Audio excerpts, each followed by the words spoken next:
everybody. Welcome to the Talking Disney Classics podcast, and this show where we like to talk about the Disney canon, and it's so much fun.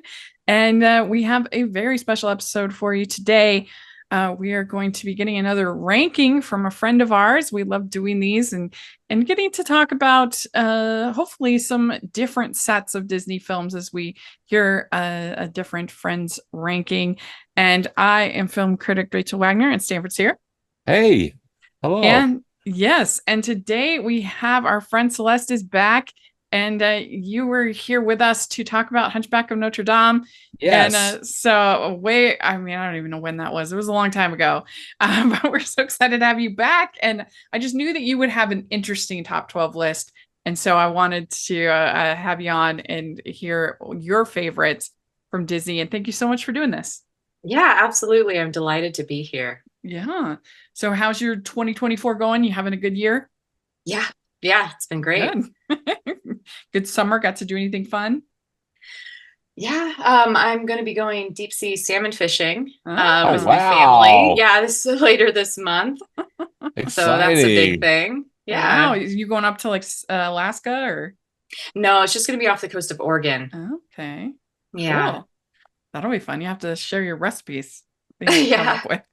Yeah, my family does a big fish fry afterward. We try to go every year. I usually don't make it every year, but every few. Oh, that's cool. It's a tradition. Yeah. Yeah, very cool. Well, let's dive in. So, what would you say your sort of history with Disney animation and with is this something that you watched a lot of growing up? Like, what is your sort of experience with this canon of films? Yeah, well, I was born in 86, so I kind of grew up with the Disney Renaissance as my, core films. Yeah. Whereas some of the, like 101 Dalmatians, Robin Hood, those were a little older for me, but still loved. Whereas I was like right on the cusp of being able to enjoy a lot of the best ones, in my opinion, as they were coming out. Yeah. And then I was, late teen, kind of early adult when the 3D animation started coming out. So I think that affects like my level of nostalgia for different eras. Yeah. Well, and so your mother as well. And I'm sure that's also sort of impacted to see like now getting to introduce these films to your kids. Absolutely. Absolutely. Because, some of the movies that were my favorites as a kid, I'm less inclined to now show my kids, like as a kid, I loved Pocahontas. Right. And it's like, now I can't really present Pocahontas to my kids without a disclaimer. And I don't really like encourage that one as much, and then also seeing my kids enjoying certain films then helps me kind of see the, the special things about those. Whereas if I was just watching them myself as a kid, I might not have seen the special things about that. But yeah have your kids surprised you with what they that's what I was wondering too, Celeste. Yeah, absolutely. I mean, a lot of the Disney Renaissance my kids are less interested in. The 3D animation, because like that's their it's always been part of their viewing experience with all sorts of different movies, not just Disney. So they gravitate way more toward those. And then I think I've always enjoyed more kind of the romantic or fantasy aspects in the Disney films, whereas my kids, they don't mind more like modern or contemporary settings. So for instance, I think if I was a kid, I would have loved a lot about Big Hero 6, but I think my son watched Big Hero 6 for like 2 years of his life. So it's like it always would have been a good movie, but seeing my son watch it is fantastic. And I love the representation, particularly of Japanese culture being integrated into California. I just really enjoy that. And so seeing his love for that, I think increased my love for that. Frozen, of course, had the opposite effect. Unfortunately, that's one that like, it was cool when I saw it in theater, but it just got way too overplayed. The music got way too overplayed, and I had total and complete Frozen burnout, which leads to Frozen meltdown. So that one then evaporated from my favorites list for sure. You're not dying for Frozen 3 and Frozen 4? Oh, no. Yeah, wait in line. Please, no. Yeah. Yeah. Yeah. I understand. Yeah, it is funny the things that kids latch onto. I remember when I was, I don't know what, like 7, 8, whatever, I like was obsessed with The Sound of Music. I watched that on like repeat, and I'm like, that's a really long movie with like some pretty deep themes. Like that's a strange movie to be, but I loved it. Absolutely loved it. It's so good. It's so good. Yeah. But I don't know, it's just funny what you get attached to. And this was a couple of years ago, but I was babysitting for a friend in my ward, and my house is just not that kid friendly. Like I don't have any kids, and so I just don't have like lots for kids to do at my house, and I also don't have like a lot of communal space. Like most of my square footage is for bedrooms and things like that. Anyway, and so I'm like, what am I gonna do with these kids all day? So we were just like, we literally watched movies. We did make cookies and did some stuff, but we watched movies pretty much the whole day. It was fascinating to me to see what interests them and what didn't interest them, because I was surprised. I put on some Mickey Mouse shorts. They loved Mickey Mouse. Still sells. Mickey Mouse kids still love Mickey Mouse. But in Frozen, the girls absolutely loved it. There's 3 girls. They loved Frozen. They love it. And I still say, it is overplayed, but there's nothing cuter than a little girl singing Let It Go. It is absolutely adorable. I will always say. Yeah. But they loved Frozen, and they loved Winnie the Pooh, and they were completely uninterested in the Jungle Book. I put the Jungle Book on, and I thought they would, like it. No, did nothing for them, which I thought was interesting. Yep. Yeah. Yeah, it is so interesting. And the Disney princess movies just have not really been a hit in our house. Yeah. So it's like one of the things that I think that I end up enjoying the most as a parent is, can I listen to the music for 2 years straight? So that, that's that's going to make it onto the list. My appreciation for those will never wane. Like Moana and Encanto with, Lin-Manuel Miranda's music, like play it all day in, day out. And I don't get sick on it. It doesn't grate on me. And then the voice acting as well. If the voice acting doesn't, grate on me, then it ends up making it higher up into the tiers. Yeah. So how do you feel about these live action remakes? If your kids enjoyed those, what do you feel about that? My kids don't watch them at all. Yeah. They're not interested in them. They tried, I think, watching. I don't know if Peter and Wendy or the new live action Peter Pan was even supposed to be a remake. It departed so much from the cartoon. I actually didn't see it. I made my husband watch that one with my kids. But they don't like. Really good call. Yeah, they don't like them. Most of the time, we just pretend they don't exist. Yeah. So I don't even think they've seen more than a couple, and I don't even think I watched it with them. I stopped at Beauty and the Beast. I saw that, and I had the flu while I watched it, and I don't know if the nausea was from the flu or the movie. Seriously. And now they're associated anyway. So that was a low point. Well, so bad. I thought it was a low point until the Pinocchio remake, and then that was a real low point. And YMT, we started. It was really bad. Yeah. And it's going to be interesting to see how this Mufasa movie does, because what's fascinating about these remakes is that they, for the most part, have all done really well. They've started to kind of underperform a little bit more recently, but for the most part they do well. But then they have absolutely no staying power at all, and then the sequels, whenever they've tried to do a sequel, have bombed, have done really bad. So I'm very curious to see how this Mufasa does. I mean, it looks terrible, but curious to see how it does. That trailer was so bad. I was just like, it's painful. I don't think I've seen the Mufasa trailer. Yeah, it's bad. Be grateful. Should I spare myself? It's really bad. Yeah. There's the perspective of the raindrop, and I don't know. They were trying to. It was very bad. Oh dear. But Are you a fan of Rachel's Reviews? Do you look forward to Family Movie Night, Female Film Critics panels, or the Talking Disney podcast? If so, please consider supporting the podcast by becoming a Patreon. As a patron, you get to access monthly events such as the watch-alongs and Q&As, where you get to talk to stars and find out the behind the scenes of the movie making industry. And you can pick what I review for Family Movie Night or even become a guest on the podcast.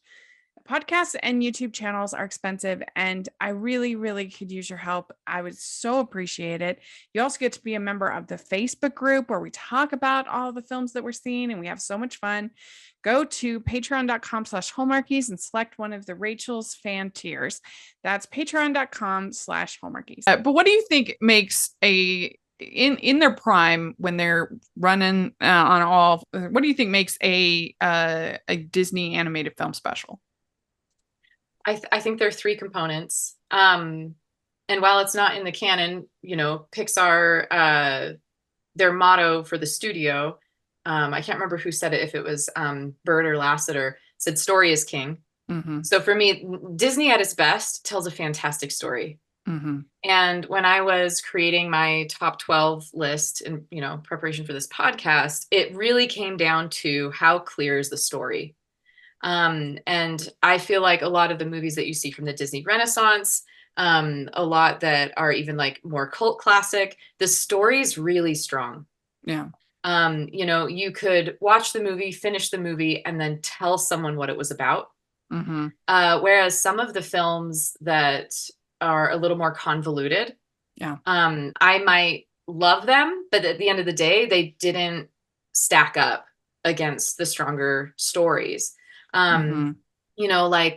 Just looking at my list real quick, like all your Renaissance, Sleeping Beauty, Little Mermaid, Beauty and the Beast, Aladdin, Lion King, Mulan, the story's so clear.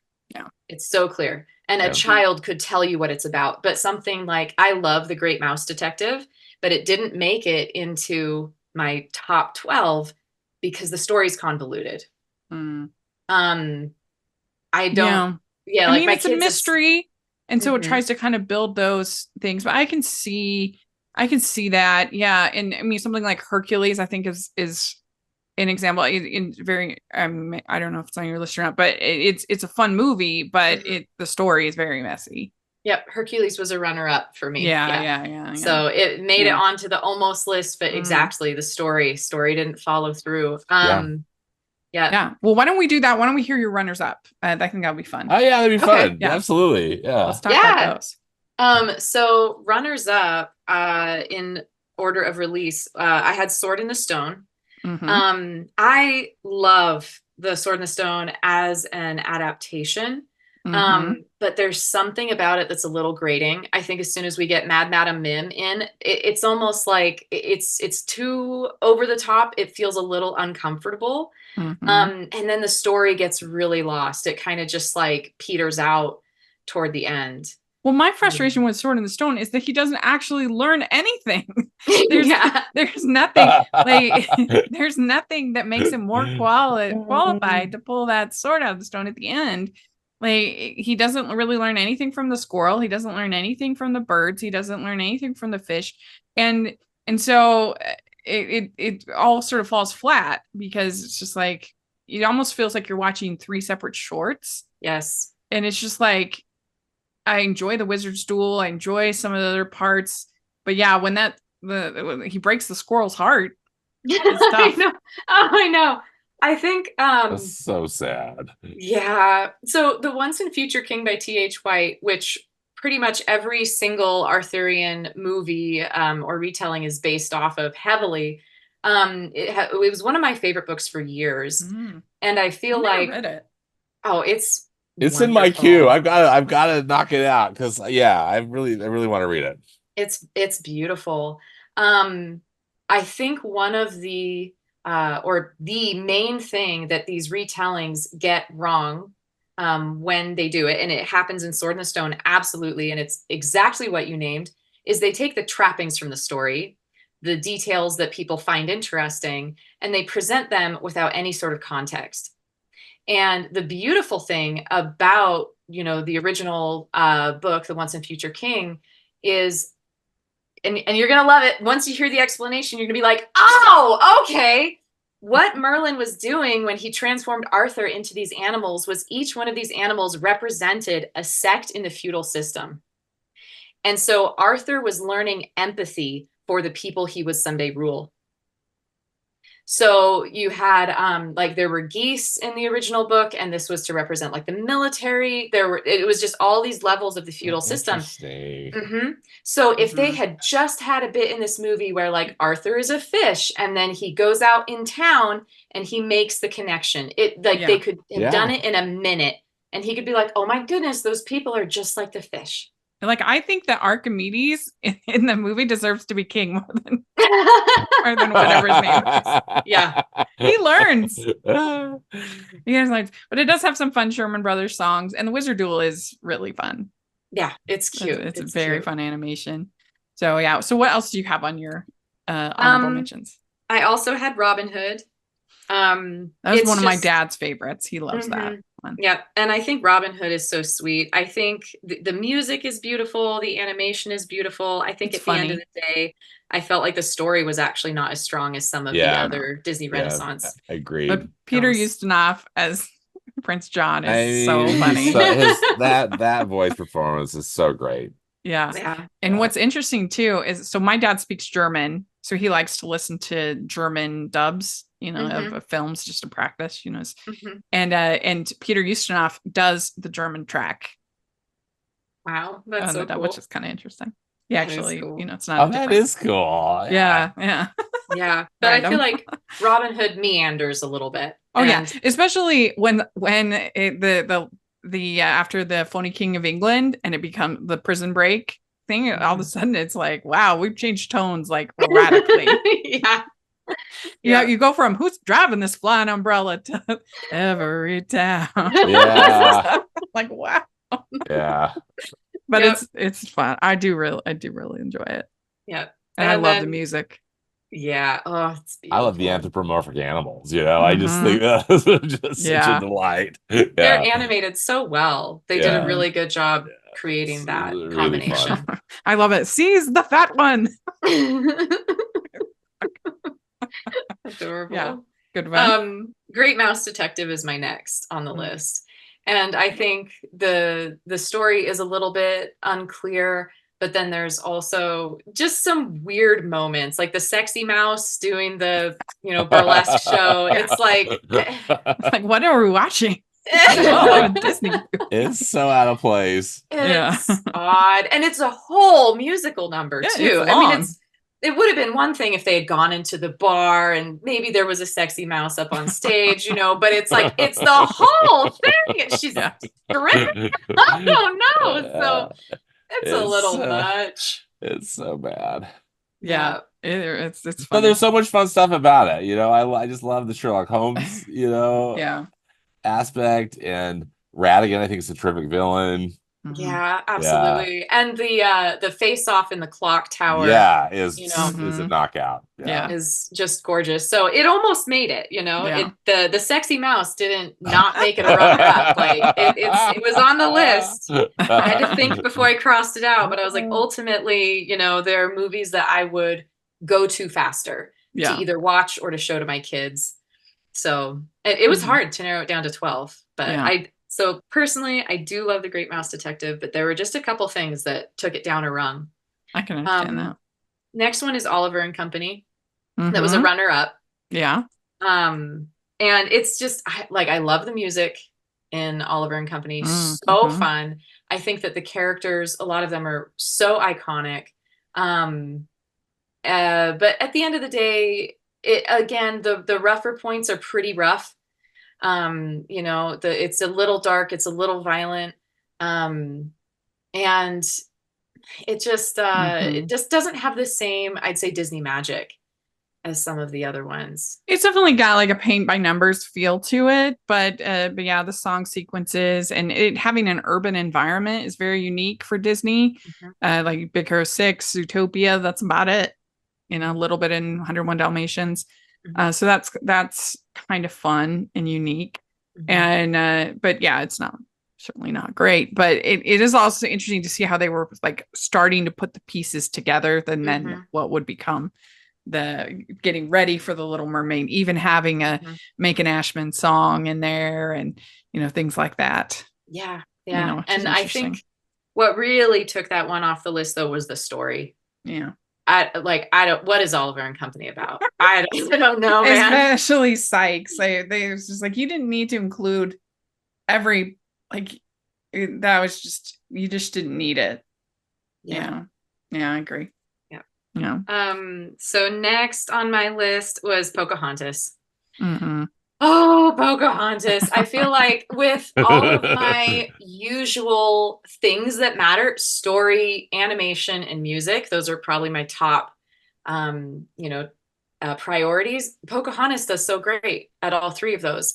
But to me, the failing with Pocahontas is just cultural context and poor representation. It's just too problematic to put straight up into my top 12. Yeah. So yeah, I mean, animation, and the thing that's so frustrating is that I just wish that they had, because I think historians basically believe that if the whole Pocahontas legend, if it actually happened, she was like 12. Yeah, there's a little girl, and that would have been like such a better story. Like, why not tell a story in a Disney film about a 12-year-old and that saved the day? Why make it into this cheesy, romance that is just so like they just preach at each other. They don't actually like have, so it just becomes frustrating. And I'm like, that would have been so much better if they had told a story of a little girl who teaches her whole tribe and everybody something, and missed opportunity. Well, and that's where story for me actually works. I like the romance in Pocahontas. I mean, again, context makes it unacceptable, but right. But I don't mind the interactions between Pocahontas and John Smith, to be totally honest. Maybe I like the cheese. I think for me, one of the things that makes it egregious beyond the inaccuracy of aging her up and making it a romance is also equating the colonized with the colonizer. Right. To be like, oh, these are two equal sides, we both hate each other and we just need to see eye to eye. It's like, there's a major power imbalance here. It's not being acknowledged by the film. That's true. Yeah, that's true. Good point. Yeah. We'd like to take a second and thank our sponsor for this episode of the podcast. It's Factor Meals. Warmer, sunnier days are calling. Fuel up for them with Factor's no prep, no mess meals. Meet your wellness goals in time for summer thanks to the menu of chef-crafted meals with options like Calorie Smart, Protein Plus, and Keto. Factor's fresh, never frozen meals are dietitian approved and ready to eat in just 2 minutes. So no matter how busy you are, you'll always have time to enjoy nutritious, great tasting meals. Make today the day you kickstart a new healthy routine. What are you waiting for? With 35 different meals and more than 60 add-ons to choose from every week, you'll always have new flavors to explore. Crush your wellness goals this month with dietitian-approved meals and ingredients you can trust. Make your day delicious from breakfast to dessert. Stay fueled with easy, nutritious options. Treat yourself to restaurant-quality meals that feature premium ingredients like filet mignon, shrimp, and blackened salmon. Keep kitchen time to a minimum. Factor meals are ready in 2 minutes. No shopping, prepping, cooking, or cleaning up. Enjoy effortless support for your lifestyle. Choose from 6 menu preferences to help you manage calories, maximize protein intake, avoid meat, or simply eat well balanced. Head to factormeals.com/hallmarkies50 and use code hallmarkies50 to get 50% off your first box plus 20% off your next month. That's code hallmarkies50 at factormeals.com/hallmarkies50 to get 50% off your first box plus 20% off your next month while your subscription is active. Definitely check out Factor Meals. We know you'll love them. All right, well, let's dive into your list. It's going to be fun. We're getting your top 12. So what do you have at number 12?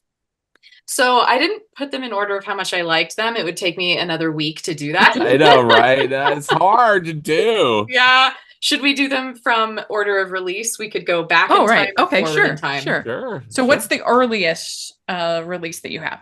Sleeping Beauty. Yeah. Yeah.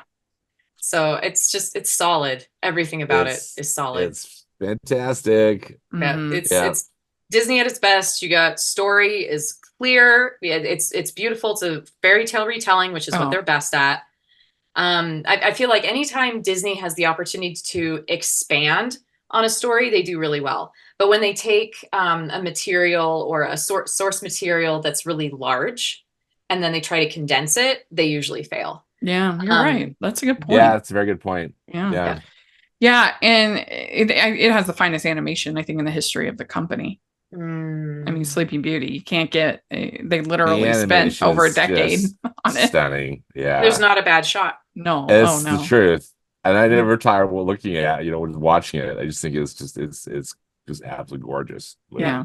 Yeah. So and Mary romantic. Costa, her beautiful voice. Yeah. Very good. That's a good early pick. Timeless themes too, timeless themes in that movie. Yeah. And Maleficent, so great. Yeah. Great villain. Yeah, absolutely. Yeah, just at 10 out of 10 on all counts, for sure. So what do you have next? 101 Dalmatians. Yay. Yeah. Love that. Yeah, with this one, I don't think it was a favorite as a kid. I liked it as a kid. But over the years, as some of the, as like I've had kids, and then also things have changed with cultural context, and then I've changed, as I've grown up, there are so many things that I've learned to appreciate about it. Like I love Roger. I had a friend just recently make fun of my crush on Roger. But like, he's so I'm with you. He's talented, he's wholesome, he's loyal, he's just like an all-around good person. And we get enough about his personality. Whereas, someone like Prince Philip, the story is so sweet and it's so romantic, but we don't really know anything about him. Like, does he have a sense of humor? I don't know. He kind of teases her in the woods. But with Roger, we have this like attitude. He's very defensive of Anita, and just an interesting person, an interesting character. And I love his character design. I think Disney has now overdone it with the big-nosed guys. Like, I think they can like retire the one look, especially the Pixar branch. They've got the big hip woman and the big-nosed guys. And I love me a big nose, but they need some more creative character design.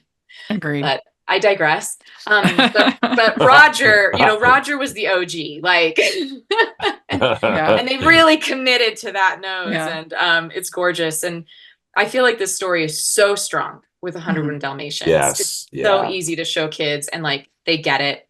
And it's puppies. The design on the puppies, the design on the dogs is just gorgeous. They're well animated. Yes.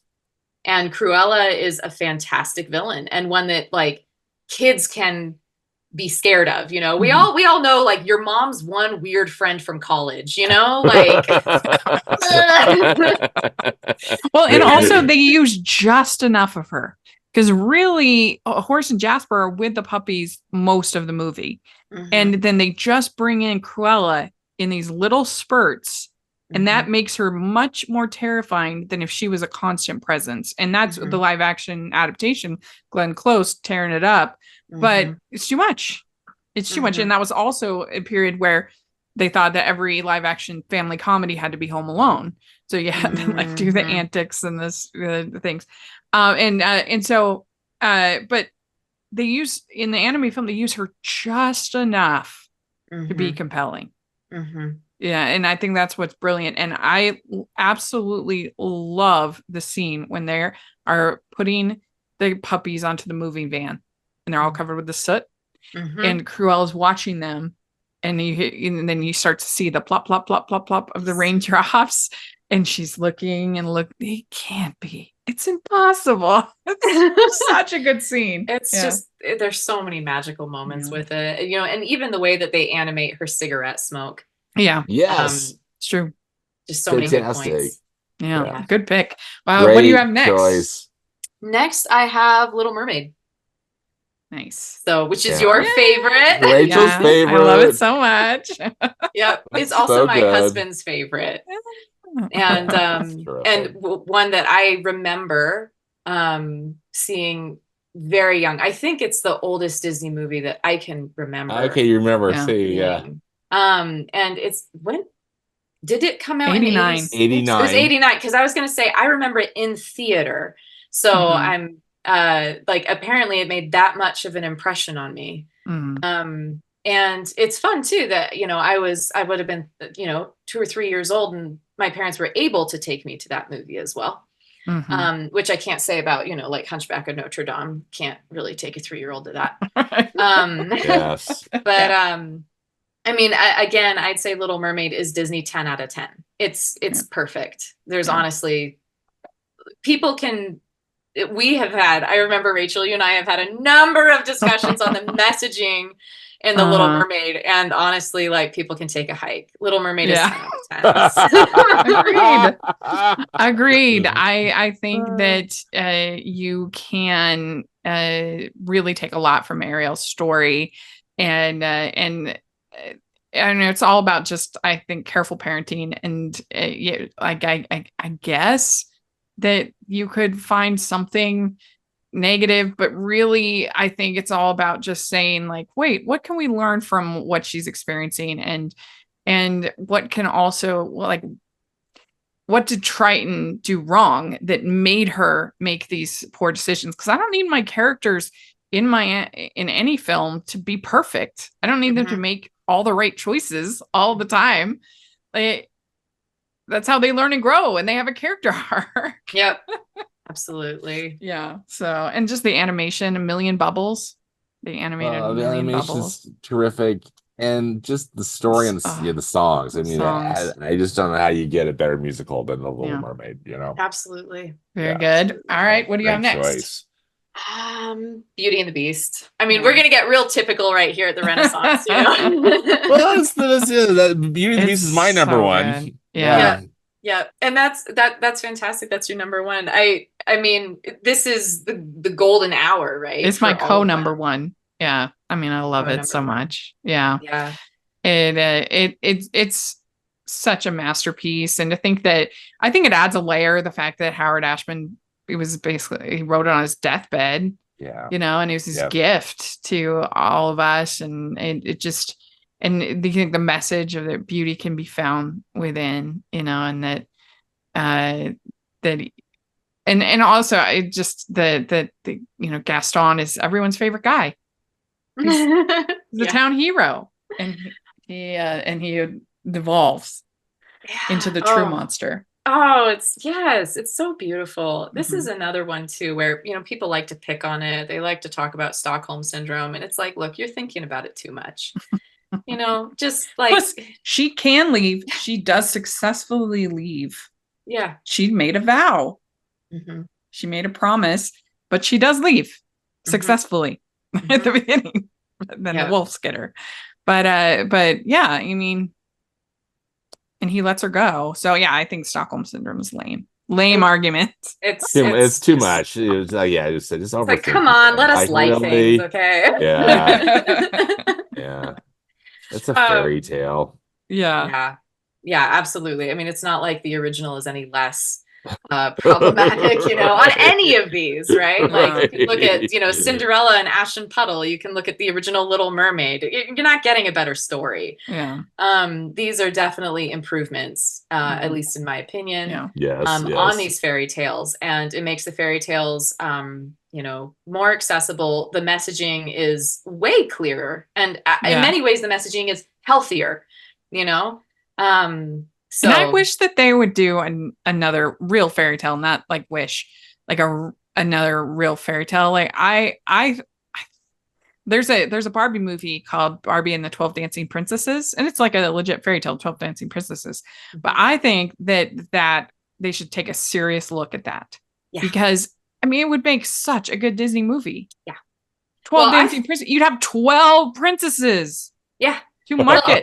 So when I saw Frozen and Hans said he had, how many did he? It was 12 brothers. 12 brothers. Yeah. I thought they were going to then make 12 dancing princes. And I didn't even think of that. So excited. You're all stoked. Make it part of the Frozen universe. Oh, yes. I didn't even think of that, but brilliant. Yeah. Why not?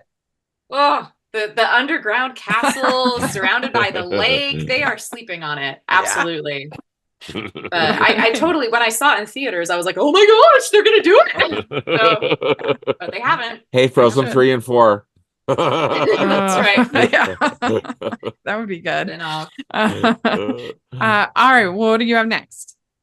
Next I have Aladdin, which Yeah. has been my number one at certain periods in the past. You know, sometimes it kind of moves around, but I'd say Aladdin likes to rotate around my top 3, honestly. Yes. Just love and it's a fun so one because much. it's really the first one where we get to have a lot of sort of comedic banter between your leads. Everything else, it's kind of more in like montages, you know, like we'll see Ariel and Eric together, we'll see, you know, Beast, and this we get a few conversations between Jasmine and Aladdin where they really talk it out, which is nice. Yeah, absolutely. I think this is when it comes to male characters in Disney as well, I think Aladdin is one of the, if not the most fleshed out human male lead. I think either him or Flynn Rider. Yes. I think those are the two most. Yeah. I agree. I would even say, you know, I think I would put Aladdin above because with Flynn or Eugene, we get a mention of backstory, but I feel like in Aladdin's story, we get a bigger picture of who he's been and where he's come from. Yeah. Really Definitely. Good call. I love, what a great choice, Celeste. I think Aladdin too covers so many different genres, but I think it does it well because it's an action movie. It's a, you know, it's a romance, it's a musical, it's, you know, fantasy, but and for me it's just and kind of a great, it's just pure delight, you know. And Genie is the best. Robin Williams is just brilliant, and the animation that, you know, is fantastic, and I love it too. Absolutely. Absolute and favorite. I think it's also Disney at its best with anachronism, because they had Genie. It made sense to bring in all of these different components from different eras, right? And with Merlin, you had a little bit of it, but they didn't quite know how to balance it. They didn't know what they were wielding there. With Moana, we have Maui kind of bring those in, but it's really messy. With Maui, how much he's gonna, like, Maui makes a Twitter reference. You know, it's too messy. Whereas with Genie, it's like every single one of those cultural anachronisms, it lands and it works because they're consistent with it. So and they just kind of let it go and then move on. You know what I mean? They kind of drop it and so they don't belabor the points. The series is just kind of like great gag after great gag, right? Absolutely. And if we're talking music, this is some of Disney's best music as well. Oh, absolutely. Yeah. I just love, like, don't they look lovely, June? Fabulous hair. Yeah. I love the feathers. Exactly. So very good. Okay, what do you have next? Lion King. So good. So good. I mean, these are all Renaissance are all 10 out of 10. So Lion King is super strong story. It's their best animal animation, in my opinion. The music is to die for. And the characters are all so memorable. Like, you know, with some of these, even some of my favorites, I'd have to maybe think twice about some of the character names. You know, like looking at like Great Mouse Detective, I'm like, wow, I know we have Basil, and what was the little girl's name? I can't, I struggle with it. But with Lion King, it's like, no, you know, all those side characters. They're so defined. They're so iconic. Celeste, what was your take was it a childhood favorite as well? Yes. Lion King for you? Big time. What do your kids think of it too? They're just, it just kind of floats in the background for them. Okay. They haven't really bonded with it, which and maybe some of it is the animation style, right? I mean, it's 2D animation, possibly, So It's a little slow. I mean, like, I love it, and I love it because of its pacing, but I love it too. I could picture young kids that are used to like Despicable Me and, like that kind of fast pacing that we have now, that I could picture that maybe being a barrier with some kids. But it's a lot. Like, it's an intense movie. There's a lot of emotions going on heavy. there. Yeah, heavy. Yeah. But it's so good. I love it. The only thing I don't like in The Lion King is that they ruin Can You Feel the Love Tonight with that whole, like, I can see what's happening and they don't have a clue. Yeah, they couldn't commit. You got to commit. No. Yeah, that's right. But I love when he forgives his dad. That's one of my favorite scenes. You promised you'd always be there, but you're not. And then he has the whole scene with Rafiki and everything, and he lives in you. Oh, so good. Most And I one, think that's another example of a villain they didn't overuse. Yeah, you're right. Yes, good point. Scar kind of comes in and he goes. Yeah. The story isn't about him. Yeah, you're right. And my goodness, you mentioned I did not know that this Mufasa movie was going to be Scar's tragic backstory. I can't with it's. Yeah, they're gonna make him all sympathetic. I mean, this is my sad prediction. Hopefully, I'm wrong, but Scar's just he's just gonna be misunderstood. Like, no, he's Scar. He's like he's a sociopath. He killed his brother and blamed it on a little child. Exactly. And with these stories too, even if a villain has a tragic backstory, it doesn't matter. Why are we making that the focus? Like, for instance, I wouldn't say enjoy, but I participate in a lot of like true crime media. And I'm very particular about the way that is presented. Yeah. And one of the things that I appreciate is when the focus is on the victims and not explaining why some serial killer did what he did. I don't care. Yeah. I don't care. I agree. Yeah. Yep. All right. What do you have next? Hunchback. Yeah. Hunchback of Notre Dame. Absolutely. We have a whole episode. I know. Just talking to a friend about this movie the other day. And they said, what is your favorite Disney movie? And I was like, The Hunchback of Notre Dame. And they were like, you're going to have to explain yourself. I do appreciate the swing. I really do. And the beautiful animation and the music. I love the animation. And there's certain scenes in that movie that are truly sublime. I think the Out There sequence, got out the outcasts. Nothing's better. Yeah. Yeah. And I think with Hunchback, I wouldn't call it a 10 out of 10.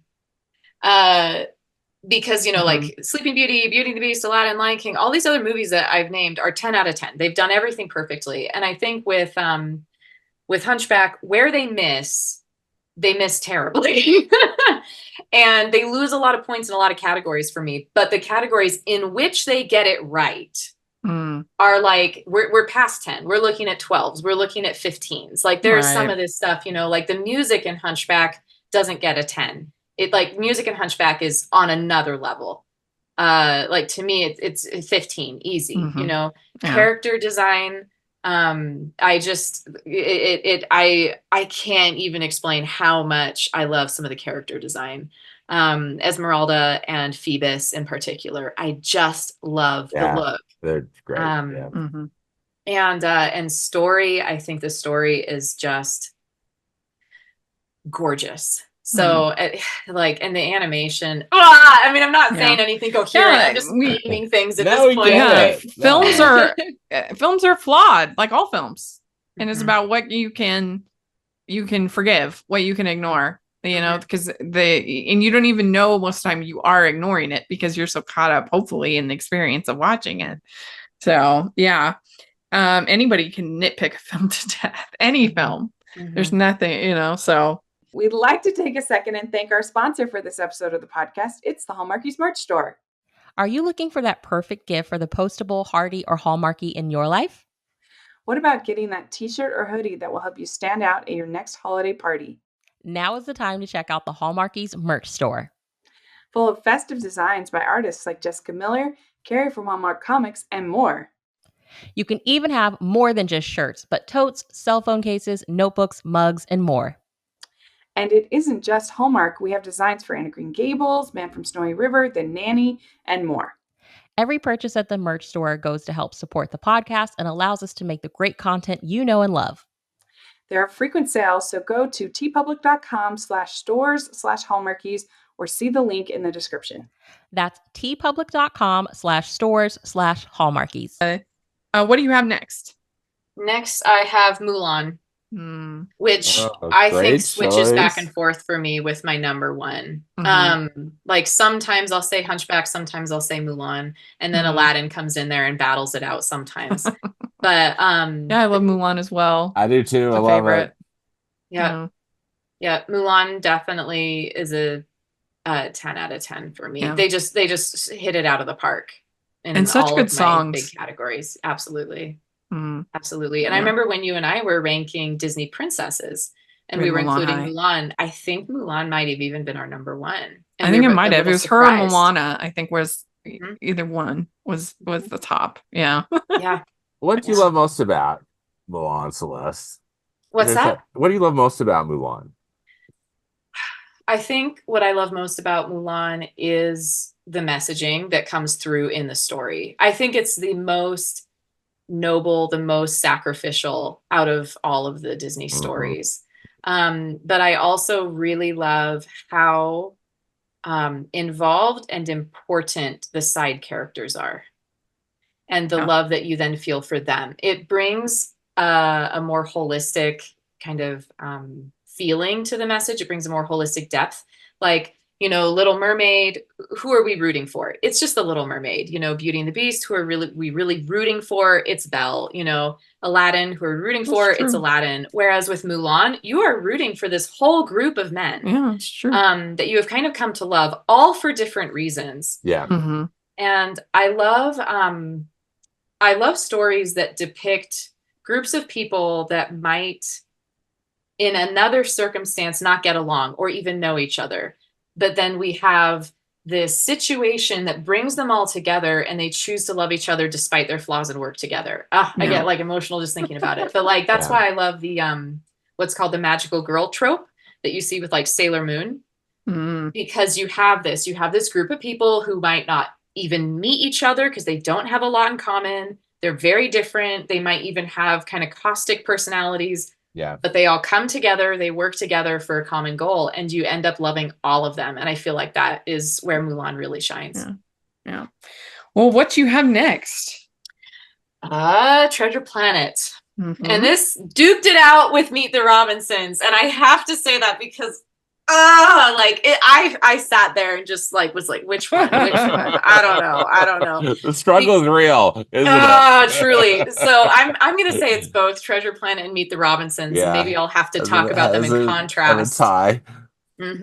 This is, both of those to me are flawed gems. Because Treasure Planet, the story it's good. It's very good. I think I like the story in both. Treasure Planet, it has some really off animation to me. The 3D segments that they bring in, they don't mesh well. There are times when, they'll show the ship and it's that's computer animated. Yeah, and it's over a little here, dated. That's two-dimensional. Yeah. And then is it Martin Short who voices the robot? I think it's Martin Short. I can't. That voice acting is so grating. I loved the idea of it being a robot that's the Benjamin gun, but I can't with that voice acting. I can't take it. It's a tough part of that film. Yeah. And then I think it also suffers from that problem I mentioned earlier, where when Disney tries to condense a story, they don't do as well. And Treasure Planet feels horribly truncated. Yeah. The first 2/3 of the film are so much stronger than that third act. Really good point. Yeah. But I do appreciate the swing, like we were talking about. And just it's so crazy that Clements and Musker, that was their thing. They wanted to make this space Treasure Planet. Yes. From going way back to even before Little Mermaid. It was and they did it. So you gotta admire that. The little movie that could. Yeah. Oh my goodness. But Jim Hawkins and John Silver in that, to me, is such a magical pairing. Like they did such a good job with that relationship. Yeah. I agree. Really loved how they It was portrayed interesting that. at Disneyland last summer in celebration of the Disney 100th anniversary. I don't know if either of you saw this, were there. They did this wonderful fireworks show that was all about animation from Walt Disney Animation Studios, and they highlighted characters from all 61 of the films, and they had music, with it too. And I tell you, when the Treasure Planet segment showed up and Jim Hawkins, I mean, the crowd around me went bonkers, and it was really interesting. It's like, okay, yeah, I think Treasure Planet is a real kind of a cult favorite, Absolutely. for lack of a better word. It was I loved it. It made me really happy. Absolutely. to experience that. Yeah. I would compare Treasure Planet to Hunchback in the sense that where it fails hard, but where it goes good, you're above your tens, and it's making up for some of those flaws for sure. So what do you have next? Well, I got to talk about Meet the Robinsons. Meet the Robinsons. Yeah. Because I feel like Meet the Robinsons is, out of all of the Disney classics, the most slept on movie. Like I wish that I could just automatically put Meet the Robinsons in like my top 5 or my top 10. In some ways it deserves to be there, but where it falls too hard. And it's messy. It's got so many characters and stories, but the heart is huge in that movie. Yeah. Huge heart. Yeah. I think for me, the biggest failing with Meet the Robinsons is the animation. It's just not fun to look at. Trying to do that, trying to be DreamWorks. Yeah. And I've seen concept art for Meet the Robinsons online. I've followed some of the artists through the years. There's one artist who's literally still drawing Meet the Robinsons on a regular basis. And the 2-dimensional representations, the character designs look so good. And I truly believe if Meet the Robinsons had been a 2D animated film, it would have done a million times better. That's a really good point. Yeah. It's so unattractive as a 3-dimensional, picture, but the story is so gorgeous. I cry every time I see that movie. It's so powerful. Yeah, it's powerful. Yeah, and I love Disney, they've always kind of done this thing for a long time where I always compare it to Kiki's Delivery Service. It's a very Western animated thing or Western movie, Western storytelling thing to do, where your character will essentially have a goal. They have something that they want, and they'll pursue it. On their journey, they'll learn that like winning isn't everything. The thing they want at the end isn't everything. But then in the end, they get it anyway. Whereas with Kiki's Delivery Service, you have Kiki who, sets out to have what she wants, which is essentially to be like cool, popular, successful. It's all wrapped up in these red shoes that she sees in the town at the beginning of the film. She learns along the way, it's not what's represented by the red shoes that matters. And then in the end of the film, the credits roll and you see the red shoes still in the window. That's true. When Disney started doing this, it's really interesting to me. So in these older films, we don't see that. We don't see that kind of thinking challenge. But with Meet the Robinsons, we do. Where the characters in the end don't get what they thought they wanted. They got what they needed. And in Meet the Robinsons, it's the best, just like you create your own future. You create your own family. Yeah. And as an chronic insomniac my whole life, I am very sympathetic to the villain. Yeah. I'm very sympathetic. Yeah. So very good pick. All right. What do you have next? Okay. And then Tangled. Yeah. Yeah. Yes, favorite of mine. Yes, and yes, same. I love Tangled. I think finally that's when Disney, I think, really was able to nail CG animation too, but also with everything, the whole package. What a great film. Yeah. Great choice. I when I first saw Tangled, I wasn't all that impressed. I've heard that from quite a few people that didn't like it at first. And then I was just talking to my friend Terry about this, that she didn't like it at first. And And I think because they sort of sold it as a different film than it really was. They were selling it as kind of a DreamWorks film, as a Shrek kind of, that it was going to be really silly. And so I think maybe that's part of it. It's that maybe the expectations were, it was just different than they thought. But I don't know. I've heard that from a lot of people though. What changed your mind about it, Celeste? It's standing power, like lasting power. You know, the music kind of grew on me. So with the 3 categories, I'll kind of visit those because it's not a 10 out of 10 film for me. But what changed my mind was definitely as time went on and it, you know, proved to have staying power. It didn't get worse.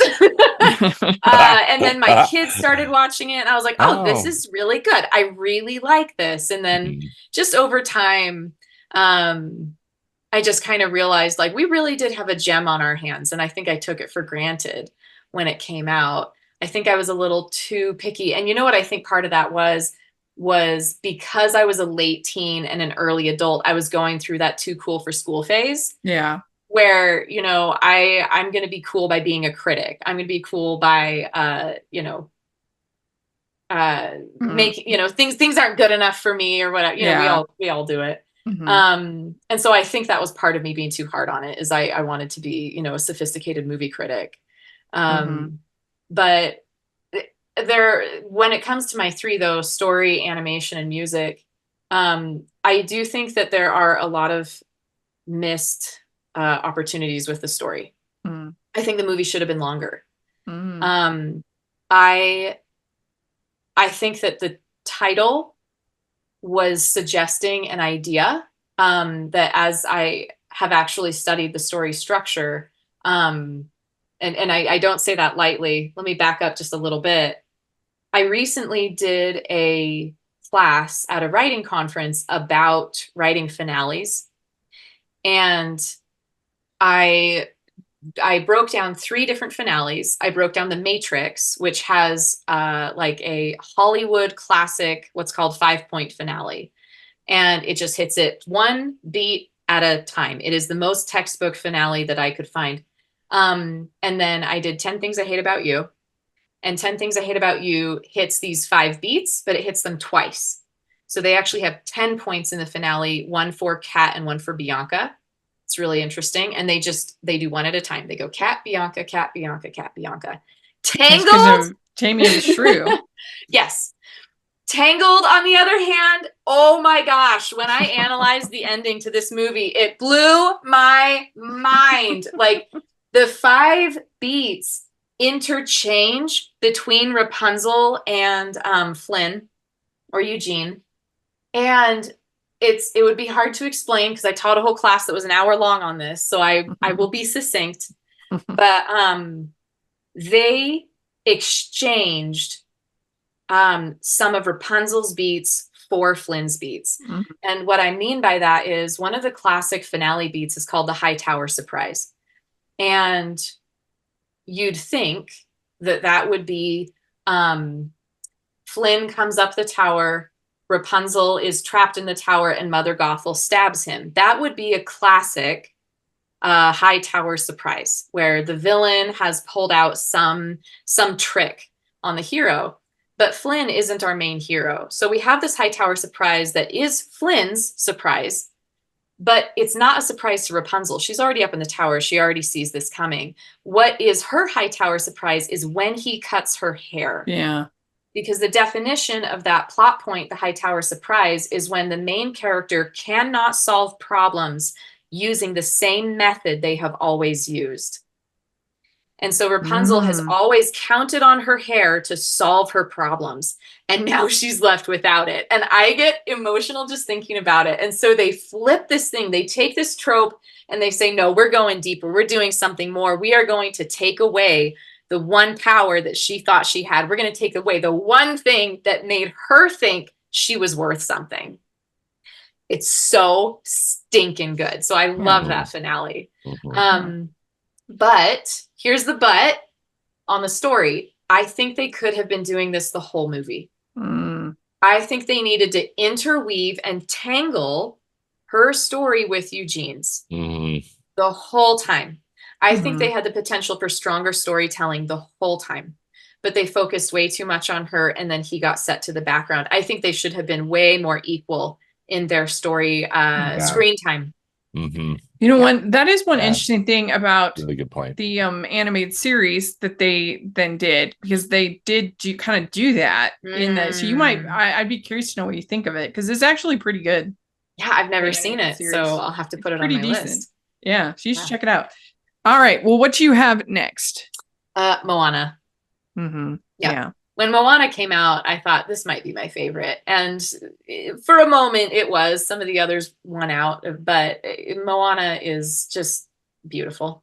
I love it too. Yeah. Yeah, it is. It's just a beautiful film. Mm-hmm. And some people were like, "Oh, there's no central villain," but I think it was trying to do kind of like an Odyssey type story, where here's stop A, here's stop B, here's stop C, here's stop, you know, and so it was kind of taking that approach, and so I didn't have any problem with that. I would ditto. agree. I would agree. I think that there's something really beautiful happening in storytelling aimed at children right now, and that is the idea of us having challenge and overcoming them without a villain.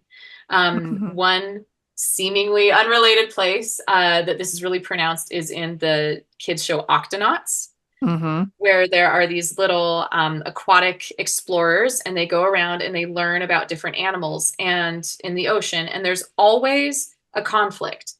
But the conflict always arises from the conflicting nature, the intrinsic nature of the creatures around them. So it's like a shark is not bad for eating fish. You know, it's like the shark is just being a shark and the fish is just being a fish. And sometimes that causes conflict. So let's solve that conflict without calling anybody bad. And I feel like that's what Moana is doing. I'm getting a little tired of the generational trauma plot. They've done it so much that I think we kind of need to move on. But yeah, I mean, I think it was an interesting phase that they kind of went through with this more sort of nebulous villain. You know, I'd almost kind of like for them to go back to an over the top snarling fun villain now at this point. Like you need everything's good. Like they can make for a good story. And just when you do something over and over and over again, it just feels played out. And I know we're going to talk about Encanto, but I just kind of felt like when I saw Encanto, I was just like, that's it. You did it. You did that story. There's nothing like between Coco and Encanto. I just feel like they did it. Let's do it. Let's move on. And so anyway, and I think Moana I think its story failing is it's too close to the Little Mermaid. Yeah. Same directors. It just feels like, okay. I think they could have been more original. And animators. Yeah. Well, what is your last one that you want to talk about? We just mentioned Encanto. Encanto. Yeah. Encanto. It's really good. We don't talk about Bruno. Oh my gosh. Yes. Beautiful. I think that Encanto has some of the most like re-listenable music. When it came out, my kids watched it for it was probably like 6 months. And it's like you said, it's catchy, it's fun. And the one of the things, going back briefly to Tangled, is I don't love the music in Tangled. I don't even like the music in Tangled. I can listen to it and not go crazy. Even Mother Knows Best. You know, I think it's such a fun villain song. Donna Murphy. Me, Tangled feels so like it's too Broadway for me, where like you can tell that they meant it for Broadway. And one of the problems with that is you get what's called doggerel rhyme, which is where the rhymes are like true and blue and through and you, and they're too easy. Yeah, well, that's true. I mean, because Glenn Slater is no Howard Ashman, and like he's not as good a collaborator as for Alan Menken. Yeah, it's fair. That's fair. Whereas with Lin-Manuel Miranda, no one's Howard Ashman. Yeah, Lin-Manuel Miranda really plays with the sounds of words. Yeah. So you're never landing on the most expected word that you possibly could have thought of. Like, to me, the Tangled lyrics sound like what I make up when I'm making a sandwich and like singing it to myself. Yeah. You know? It's always like the lowest hanging fruit when it comes to rhyming. Yeah, I think like Tim Rice and Stephen Schwartz and some of the other collaborators that Alan Menken worked with were stronger in that regard. I do. Yeah. So yeah, I think that's fair. That's fair. Well, very good. You did it. You gave us your list. Thank you so much. This was so much Thank fun. I you. knew This you would was have an so much interesting fun. list, and you did. Such So thoughtful analysis too, Celeste. Thank yes, you so much for Thanks. sharing that. very interesting. Very, Wonderful. very interesting. So do you have any content or anything that you want to share, or any social media or anything like that these days? Oh, not at the moment. I Okay. think next year I'm going to be pushing social media more because I've got a book that I'm wrapping up on. Oh, okay. Oh, And try to get nice. it published in the next year or so. Exciting. Thank Congrats. you. Keep Thank us you. posted. Wonderful. For Absolutely. sure. Yeah. Oh, Stanford, how can people follow you? Well, I've got a movie blog and podcast. It's Movies Past and Present. You can find it at moviespastandpresent.com and follow me on Instagram. My handle is at moviespap, as in past and present. Great. And you can find me at Rachel's Reviews, all over social media, iTunes, YouTube, and on Rotten Tomatoes. And you can follow us at Disney Talking on Twitter, and check out our whole playlist with all of our episodes. We're inching up to the episode 100. It's going to be very exciting. So make sure Amazing. you check out. And I'll put a link also to our Hunchback of Notre Dame episode that we did with you, Celeste. It was really fun. And if you are listening on iTunes, please leave your ratings and reviews. We sure appreciate it. And if you're watching on YouTube, please give the video a thumbs up, subscribe to the channel. We appreciate that so much. We also have our Patreon group, which is the biggest way you can support us. You can be part of watch-alongs and other fun perks. So take a look at that. And we have a merch store. You can get hashtag Animation Junkie shirts, and I'm an animation girl. So check that out. And thanks again, Celeste. It was so much fun. Thank you. We'll talk to y'all Thank later. you. Bye. All right.